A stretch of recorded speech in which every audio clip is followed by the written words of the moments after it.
شاہ زماں دیکھ رہے ہیں، شاہ زماں دیکھ رہے ہیں۔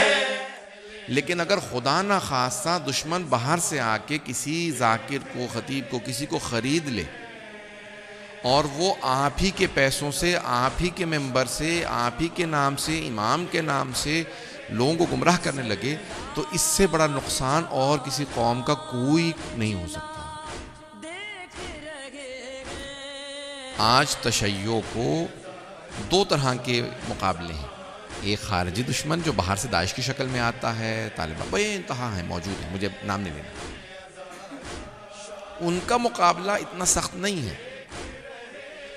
جیسے مولانا نے اشارہ کیا، ایک فتویٰ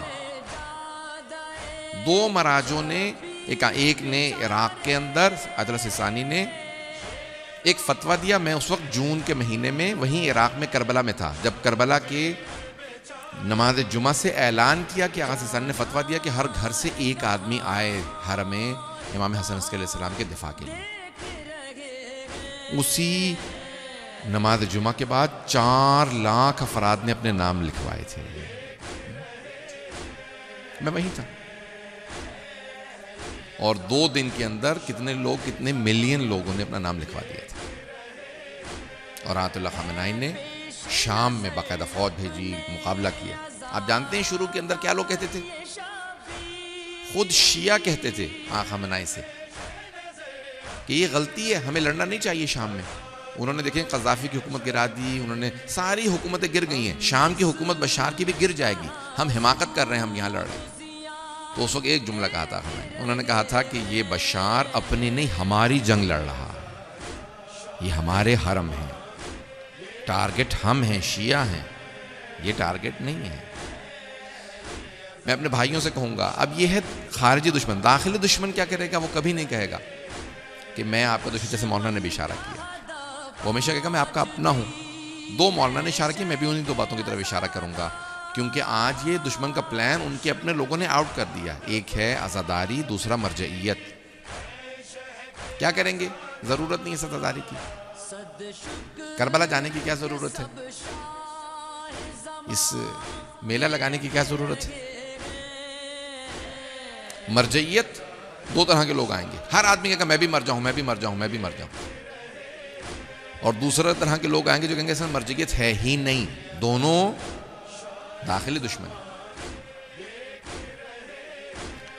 عزیزان گرامی، اگر ہمیں یہ 1150-1200 سال مسلسل غیبت صغریٰ سے لے کے اگر اب تک لگائیں تو غیبت صغریٰ کا دور، پھر اس کے بعد غیبت کبریٰ کا 1100 سال سے زیادہ کا دور، 70 سال غیبت صغریٰ، اور آج 1100 سال سے زیادہ یہ غیبت کبریٰ۔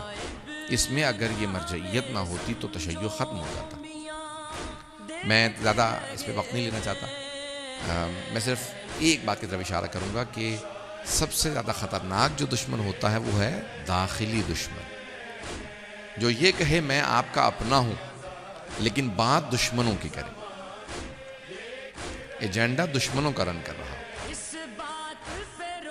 کبھی بھی ایسے افراد کو اپنے درمیان جگہ نہ دیں، اور آپ کی لیڈرشپ میں بصیرت ہونی چاہیے، ویژن ہونی چاہیے کہ وہ کبھی بھی ایسے دشمن کو اپنے درمیان میں نہ بیٹھنے لگے۔ اگر ایک بھیڑیا دور کھڑا ہو، بھیڑیا سمجھتے ہیں نا سب، وولف، جو ہے اگر ایک دور ہو، بکریاں ہوں آپ کی، تو آپ کو پتا ڈنڈا میرے ہاتھ میں ہے، بھیڑیا دور ہے، جب موقع ملے گا میں ماروں گا۔ لیکن اگر وہ بھیڑ کی کھال پہن کے آ جائے، شیپ کی سکن پہن لے، تو پھر بہت مشکل ہو جاتا ہے تشخیص دینا کہ ان بھیڑوں میں سے بھیڑیا کون سا ہے۔ پہنچ رہی ہے بات؟ مولانا ملا صاحب نے ترجمہ بھی کیا ہے۔ تو عزیزان گرامی، آج ہمیں ان دونوں چیزوں کا بہت زیادہ خیال رکھنا ہے۔ میں پریشان نہیں کرنا چاہتا ہوں، لیکن میں چاہتا ہوں کہ ہمارے نوجوان اپنے ذہنوں کے اندر جو شبہات ہیں ان کو پیش کریں۔ آخری بات جو میں کہنا چاہتا ہوں وہ اس بات کی طرف، میں نے بھی رات امین بھائی سے، سب سے، مولا صاحب سے بات ہو رہی تھی کھانے پہ، میں نے ایک بات کہی تھی، آپ نے غور کیا پچھلے 1 سے 2 سال میں مرجعیت کے خلاف کام بہت زیادہ تیز ہو گیا، 1 سے 2 سال میں بہت زیادہ۔ کبھی غور کیا کیوں؟ کہیں ایسا تو نہیں یہ عراق اور شام میں جو ہماری مرجعیت نے دشمن کو شکست دی ہے وہ اس کا بدلہ لینے آ گئے؟ وہ مرجع جو 30 40 سال 50 سال اپنی زندگی گلا دیتا، ختم کر دیتا تحقیق میں، ریسرچ میں، تب جا کے مرجع بنتا ہے.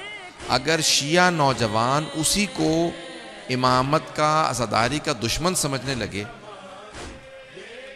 تو اس سے بڑا تشیع کا نقصان اور کیا ہوگا؟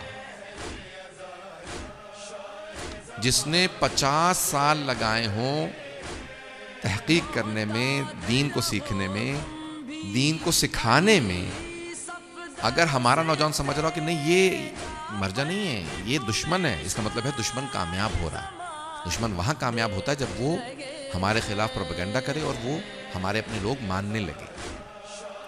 اس وقت تشیع جتنا مضبوط ہے تاریخ میں نہیں رہا. 21 سینچری ہماری سینچری ہے، 21ویں صدی ہماری صدی.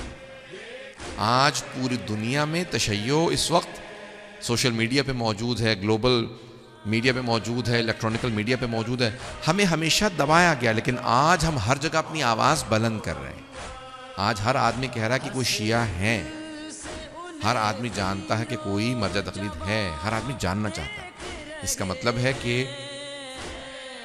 امام زمانہ علیہ السلام کی تائید ہے مرجعیت کو، اور اس طرف سے دشمن بھی پوری طرح سے مرجعیت کے خلاف کام کر رہا ہے. ہمیں اپنے طور پہ دشمن کی پہچان بھی ہونی چاہیے اور دوست کی پہچان بھی ہونی چاہیے.